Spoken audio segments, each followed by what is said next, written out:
आपके प्रश्न बड़े वाजिब हैं जो आप पूछ रहे हैं मुझसे कि बीजेपी में और मोदी जी में ऐसी क्या बात है कि उनकी लोकप्रियता कम होती ही नहीं है।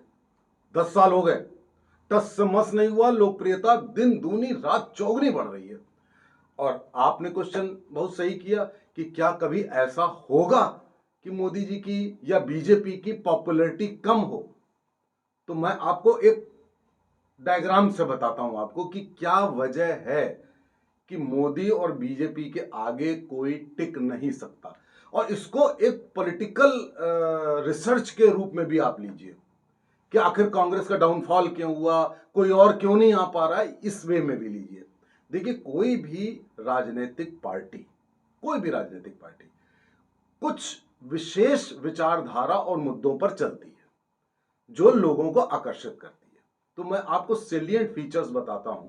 कोई भी पार्टी हो तो सबसे पहला होता है आइडियोलॉजी, विचारधारा क्या है। तो विचारधारा में जो नई नई पार्टी आती है बताती ही नहीं है कि उनकी विचारधारा है क्या। और कांग्रेस क्या बताती है, वो तुष्टीकरण, मुस्लिम तुष्टीकरण विचारधारा बताती है, देश विरोधी विचारधारा बताती है। बीजेपी और मोदी बिल्कुल फिक्स्ड है।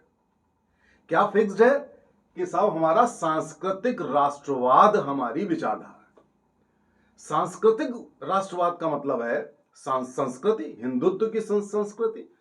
जो इस देश में रहता है वो हिंदू है, मुसलमान हो, सिख हो, ईसाई हो, सब हिंदू हैं। हिंदू का मतलब भारत में रहने वाला, चाहे वो उसकी पूजा पद्धति जो भी हो, तो उस संस्कृति को आप बढ़ाएंगे। राष्ट्रवाद का मतलब है कि आप अपने राष्ट्र से प्रेम करेंगे। और यकीन मानिए कि कोई भी चाहे गरीब से गरीब व्यक्ति हो, वो हमेशा सम्मान से जीना चाहता है, वो अपने देश को आगे बढ़ते देखना चाहता है, चाहे वो इनडायरेक्टली हो, पढ़ा लिखा ना हो। तो सांस्कृतिक राष्ट्रवाद एक बिल्कुल फिक्स्ड हमारी आइडियोलॉजी है जो दूसरों के पास नहीं है। 3000 पार्टियां हैं, 2999 की आइडियोलॉजी है। आइडियोलॉजी है ही नहीं, या है तो तुष्टीकरण की है। केवल एक पार्टी हमारी मोदी जी, बीजेपी, जो कहते हैं सांस्कृतिक राष्ट्रवाद, हिंदुत्व हमारी विचारधारा है। दूसरी बात है इशू, मुद्दा। आप अगर राजनीति कर रहे हैं तो कोई मुद्दा होना चाहिए। अब मुद्दे में सारे मुद्दे देश हित के होने चाहिए। अब मोदी जी का 370 का होना, या यूनिफॉर्म सिविल कोड का होना, या राम मंदिर का निर्माण करवाना, या कोई भी आप XYZ मुद्दा उठा लीजिए, उसमें सिर्फ देश हित की बात होगी, तो वो मुद्दा होना जरूरी है। अब उसके बाद है ग्राउंड, यानी जमीनी, जब सरकार बन जाए तो जमीनी सच्चाई क्या है, डेवलपमेंट। और डेवलपमेंट ऐसा हो जो देश और देश की संस्कृति से जुड़ा हुआ हो, हमारी स्वदेशी जो इकोनॉमी है उसको बढ़ावा देने वाला हो, टेक्नोलॉजी को बढ़ावा देने वाला हो, अर्थव्यवस्था को बढ़ावा देने वाला हो। तो वो ग्राउंड आ गया। और उसके बाद आता पीपल, यानी कि लोग। अब लोग का मतलब है कि सारी योजनाएं, चाहे वो शौचालय की योजना हो, जनधन की योजना हो, फसल की योजना हो, उज्ज्वला गैस की योजना हो, फ्री राशन देने की योजना हो, तो आपने इस तरीके से लोगों से भी कनेक्ट कर लिया। अब ये जो पीपल है, ये इसको भी चाहता है, विकास भी चाहता है, वो इशू, देश हित का मुद्दा, वो भी चाहता है, और वो देश में सांस्कृतिक राष्ट्रवाद यानी सम्मान भी चाहता है। तो किसी भी एंगल से आप ये नहीं कह सकते कि ये सेगमेंट अलग है, ये सेगमेंट अलग है। ये सारे चारों सेगमेंट ये एक साथ जुड़े हुए हैं, और ये मोदी जी में है, इसलिए वो कभी लोकप्रियता उनकी घट ही नहीं सकती।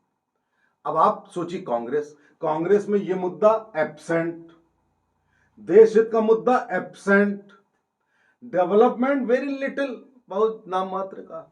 अब पीपल में वो भी जनहित की कोई योजना नहीं। तो अब इनकी गाड़ी यहां से चलेगी ही नहीं, और चलेगी भी तो 15-20% लोग जो मोदी जी से चिढ़ते हैं या जो राष्ट्रवाद नहीं चाहते हैं, वो दे देंगे वोट।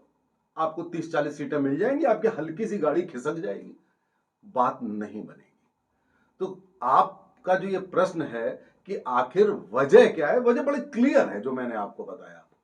कोई भी राजनीतिक दल अगर इन 4 इश्यूज पर टिका हुआ है तो वो लॉन्ग लास्टिंग होगा। वो ठीक है कि डाउनफॉल हर एक का होता है, कोई और आएगा और अगर वो इससे भी बेहतर कोई चीज कर सकेगा तो फिर बात कोई नई समीकरण आएगी। लेकिन फिलहाल अभी तक और आने वाले 10-15 साल तक कम से कम मोदी जी की लोकप्रियता कम होने का प्रश्न ही नहीं उठता है। कौन आएगा, कौन सांस्कृतिक राष्ट्रवाद की बात करेगा, कौन ये सब मुद्दे करेगा? तो इसलिए वो जो कर रहे हैं उनको सर फुटअव्वल करने दीजिए, कुछ नहीं होगा। और 10-15 सालों में इन 4 चीजों की जड़ें इतनी मजबूत हो जाएंगी कि फिर उसके बाद आप वो सब बातें नहीं करेंगे, भाई भतीजावाद और जातिवाद जो बाकी सारी पार्टियां करती हैं, जिससे लोग बहुत चिढ़ते हैं, परिवारवाद से।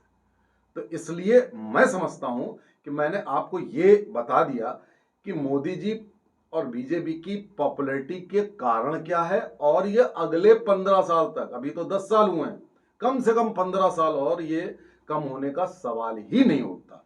अब मैं आपको अभी आपने जो पूछा कि कोई और है जो ये काम कर सकता था, या जो आप पूछ रहे थे क्या कोई और ये ऐसा काम कर सकता है, इसके बारे में मैं आपको अभी बताता हूं।